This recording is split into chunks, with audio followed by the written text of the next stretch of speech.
The United States 2020 budget contains a provision which authorizes the U.S. Secretary of State to ban government officials in the Philippines from entering their territory about whom he has, quote, credible information have been involved in the wrongful imprisonment of Senator Laila de Lima, unquote. While some media outlets have been twisting this information in their headlines, there's an outright ban against Philippine officials involved in the case of Senator de Lima from traveling to the U.S. We have explained repeatedly that the subject provision is ineffective given that the Filipino senator is not wrongfully detained, and therefore the impossibility of the U.S. Secretary of State to receive credible information with regard thereto. Should a ban from entry into U.S. territory be enforced against Philippine officials involved in or by reason of Senator de Lima's lawful imprisonment, this government will require all Americans intending to come to the Philippines to apply and secure a visa before they can enter Philippine territory. Meanwhile, the Philippines is immediately ordering the Bureau of Immigration to deny U.S. Senators Dick Durbin and Patrick Liachi the imperious, uninformed, and gullible American legislators who introduced the subject provision in the 2020 budget entry to the Philippines. The case of Senator de Lima is not one of persecution, as we repeatedly said, it's one of prosecution. In fact, it is already being tried by our courts. And no less than the highest court of the land, the Supreme Court, has ruled on the validity of her detention as being lawful and valid. No other state can dictate upon our officials, judges, and justices the method upon which we enforce and interpret our own laws vis-a-vis those who are believed to have committed a violation against our laws. We reiterate that the Philippines, and we address this specifically to the senators named, as well as those who approve that provision, that we, the Philippines, is an independent and sovereign state, and it stands in parity with all other states, including the United States.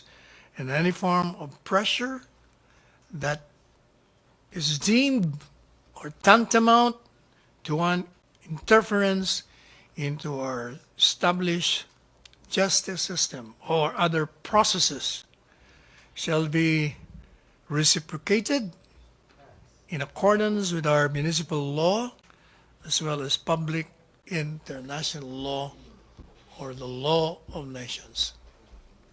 In other words, we will not sit idly if they continue to interfere with our processes as a sovereign state.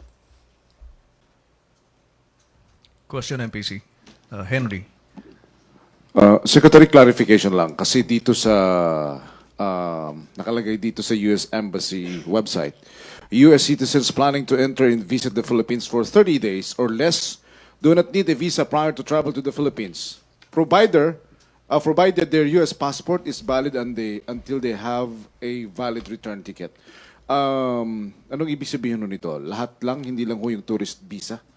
Yung tourist US citizen na pupunta rito? Lahat. Lahat na? Kung i-enforce nila, yun ang kulatila doon. If they will enforce this provision in the U.S. budget, then we will be compelled to require all Americans entering into this country to secure a visa before they can be Regardless of allowed their entry. purposes. Regardless of their purposes, Secretary. Regardless. Okay. Thank you, Henry. Julie, pagkatapos si Joseph. Sir, was this the decision of President Duterte to impose? Yes, Okay. When did he communicate this desire? To me. When, sir? last night, he asked me to issue this statement. Can you tell us, sir, how he shared with you yung decision niya to impose Yun, this? kung ano yung sinabi ko, exactly what he said. Sir, will this affect, halimbawa, many Filipinos are also U.S. citizens na rin. Will this ban also affect? Will this All requirement Americans, also if affect? you, Okay. if you are a U.S. citizen, then you are an American. Okay, sir.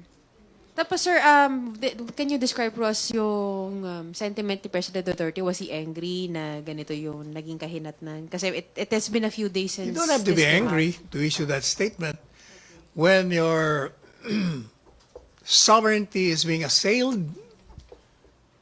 If you're the head of a state, that is the natural course of action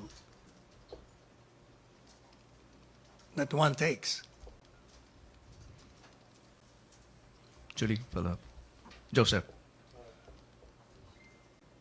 Okay na, Joseph? Ina? Okay na tayo doon sa issue? Pia? Sir, did the president take into account the possible repercussions or negative effects that it will have to Philippine tourism, for example, and the Philippine economy? When the president makes a decision, all circumstances are factored in. All right, sir. Thank you. Thank you, Pia. Follow-up? Any more follow-up regarding the issue? No more? Ina?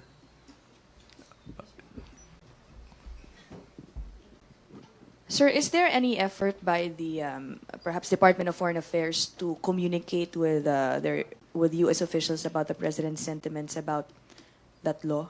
I have not talked with the Secretary of Foreign Affairs. Okay, so the president didn't mention anything about No. communicating with U.S. officials about it.